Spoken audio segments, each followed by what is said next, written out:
এবার আরও গভীর সংকটে শওকত মোল্লা। ভাঙড় বিস্ফোরণ কাণ্ডে এবার এমনভাবে জড়িয়ে ফেলা হচ্ছে প্রাক্তন তৃণমূল বিধায়ক শওকত মোল্লাকে যে যেখানে থেকে তার বের হওয়া মুশকিল। আরও চাপে পড়লেন প্রাক্তন তৃণমূল বিধায়ক শওকত মোল্লা। ভাঙড়ের বিজয়গঞ্জ বাজারে বিস্ফোরণের মামলায় ইউএপিএ ধারা যোগ করল এনআইএ। ইউএপিএ ধারা যোগ করার জন্য শুক্রবার আদালতে আবেদন করা হয়েছিল এনআইএর তরফে।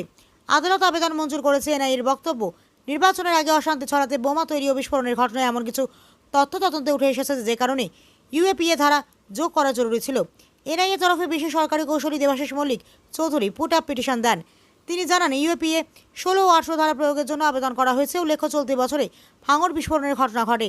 পরে এনআইএর তদন্ত করে গ্রেপ্তার হন শওকত মোল্লা সহ 4 জন। 26 বিধানসভা নির্বাচনের ফল প্রকাশের পর ভাঙড় বিস্ফোরণ কাণ্ডে শওকত মোল্লাকে হন্যে হয়ে খুঁজছিল এনআইএ। পরে সোনারপুরের কামালগাজী লাগোয়া এলাকা থেকে তাকে গ্রেপ্তার করা হয়। পরিবার দাবি করেছিল আত্মসমর্পণ করতে আসার সময় এনআইএ শওকত মোল্লাকে গ্রেপ্তার করে। 87 দিনের মাথায় আদালতে চার্জশিটও পেশ করে এনআইএ। চার্জশিটে ধৃত শওকত মোল্লাকে এই বিস্ফোরণ কাণ্ডের মূল অভিযুক্ত হিসেবে উল্লেখ করে তদন্তকারী সংস্থা। এনআইএ দাবি 26 বিধানসভা নির্বাচনে আগে ভাঙড়ে বোমা তৈরির সময় বিস্ফোরণের ঘটনা ঘটে। সেই বিস্ফোরণে বোমা তৈরিতে যুক্ত এক ব্যক্তির মৃত্যুও হয়েছিল। গুরুতর আহত হয়েছিলেন এক ব্যক্তি। ঘটনার তদন্তে নামতেই এনআইএ স্ক্যানারে উঠে আসে শওকত মোল্লার নাম। এনআইএর অভিযোগে এই মামলায় গ্রেপ্তার হওয়া 4 অভিযুক্তের মধ্যে শওকত মোল্লাই ছিলেন মূল চক্রান্তকারী। তদন্তকারীদের দাবি, শওকতের নির্দেশে বোমা পাতার কাজ চলছিল। শুধু তাই নয়, ভাঙড়ে বিস্ফোরণের পরবর্তী সময় সামাল দিতে শওকত মোল্লার ফোন থেকে একাধিক নির্দেশ গিয়েছিল এলাকায়। তৃণমূল নেতাকে গ্রেপ্তারের পর তার মোবাইল ফোন থেকে সেই সংক্রান্ত একাধিক বিস্ফোরক তথ্য পাওয়া গেছে।